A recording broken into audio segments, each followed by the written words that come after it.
இல்லைங்கண்ணா, நான் ஃபஸ்ட்டு வந்து கடன் பிரச்சனைன்னு சொல்லிட்டு பற்ற பாக்கில இருந்ததுங்கண்ணா.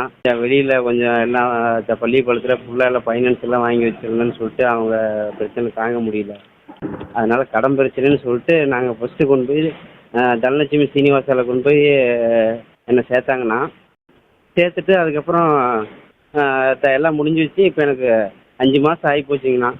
இப்போ நான் நல்லபடியாக தான் இருக்கேன். எனக்கு எந்த பிரச்சனையும் இல்லை. எல்லாம் நிறையா பேர் கேட்குறாங்கண்ணா என்கிட்ட கூட. நான் யாருக்கும் எதுக்கும் அந்த விஷயத்துக்கு போகிறது இல்லைங்க. எனக்கு வந்து 5 ரூபா கொடுத்தாங்கண்ணா. ஆனால் அது வந்து எனக்கு 4 மாதம் ட்ரீட்மெண்ட் போச்சுங்கண்ணா.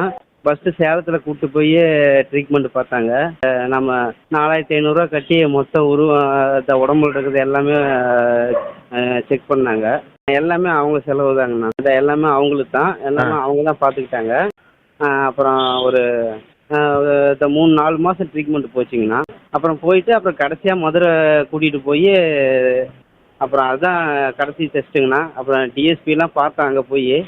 அங்கே சார் வந்து கேட்டாப்புல, அங்கே இருக்கிறீங்களா எல்லாத்தையும் கேட்டார். காசுக்கோசரம் கொடுக்குறீங்களாப்பா, இல்லை காசுக்கோசரம் கொடுக்குற மாதிரி இருந்தால் சொல்லுங்கள், கேஸ் போட்டு எல்லாத்தையும் உள்ளே வச்சுருவேன். நீங்கள் காசுக்கோசரம்லாம் விற்கக்கூடாதுப்பா.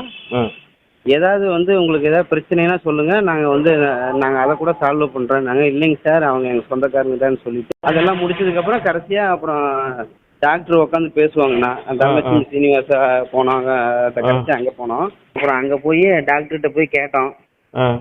அவங்க வந்து அதாவது காசுக்கோசரம் பண்ணுற மாதிரி இருந்தால் நான் பண்ண மாட்டேன்.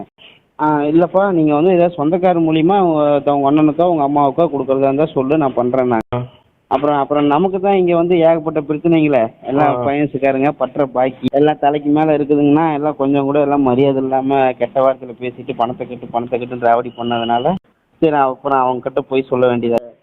சென்னைக்காரங்கண்ணா.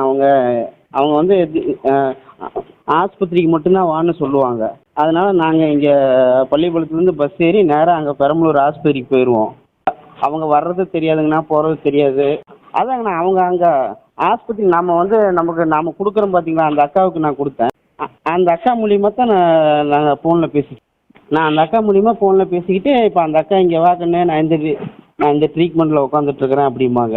இங்கே பள்ளிப்பாளையத்தில் நிறையா இருக்காங்கன்னா, இப்போ ஒரு 2 மாதத்துக்கு முன்னாடி கலெக்டர் ஒரு உத்தரவு போட்டாருங்க. எல்லா ஆஸ்பத்திரிக்கும் வந்து கலெக்டரோட கையெழுத்து இல்லாமல் பண்ணக்கூடாது அப்படின்னு சொல்லி கலெக்டர் உத்தரவு போட்டதுன்னா அதாங்கண்ணா. அதாவது வந்து நீங்கள் எந்த மாவட்டத்துலேருந்து போகிறீங்களோ அந்த மாவட்டத்தோட கலெக்டர் கையெழுத்து வேணும். அப்படி இருக்கிறதுனால இப்போ வந்து எல்லாம் கொஞ்சம் ஸ்ட்ரிக்டாக இருக்குதுங்கண்ணா. இல்லைங்க, ஆனால் என்கிட்ட வந்து நிறையா பேர் கேட்குறாங்கண்ணா, என்னை கூப்பிட்டு போய் ஜாயின் பண்ணுன்னு கேட்குறாங்க. இல்லைங்கண்ணா, நான் ஒரே வாரத்தில் சொல்லிடுறேன். இதெல்லாம் வந்து நரக வேதனை. நீங்கள் போய் என்ன பண்ணுறீங்க தெரியுங்களா, நீங்கள் போய் கலெக்டர் ஆஃபீஸுக்கு போங்க, எனக்கு இவ்வளோ கடன் இருக்குதுங்க சார், எனக்கு ஏதாவது உதவி பண்ணுங்கன்னு கேட்டிங்கன்னா அவங்க பண்ணி உங்களை காப்பாற்றி விடுவாங்க. நான் பண்ண தப்பு நீங்களும் பண்ணாதீங்கன்னு இப்போ 2-3 பேர்கிட்ட சொல்லியிருக்கேன். அவங்களே என்னை கூட்டிகிட்டு போகணுன்னு தான் சொல்கிறாங்க. நான் அந்த விஷயத்துக்கு தலையிடுறது இல்லைங்கண்ணா. இங்கே அதாவது வந்து பள்ளிப்பாளையத்தில் பாக்கியும் ஃபைனான்ஸும் வாங்கக்கூடாது. இது ஒன்று தாங்கண்ணா. ஆனால் நிறையா ஊரில் ஃபைனான்ஸ் பண்ணுறாங்க. இப்போ நீங்கள் அதை எடுத்துக்கிட்டிங்கன்னா ஒவ்வொரு மனிதனுக்கும் 5 லட்ச ரூபா இருக்குது பள்ளி. நேற்று நான் வண்டியில் போயிட்டு இருந்தேன். ஒரு அம்மா கீழே விழுந்துட்டாங்க. திடீர்னு என்னால் போய் அந்த அம்மாவை தூக்க முடியல. ஆனால் அது வந்து என் கண்ணு முன்னாடி நடக்குது. ஒரு பொம்மை மாதிரி ஆகிட்டேன். பிளே ஸ்டோர் மற்றும் ஆப் ஸ்டோரில் இருந்து பாலிமர் செயலியை QR கோடு மூலம் பதிவிறக்கம் செய்யுங்கள்.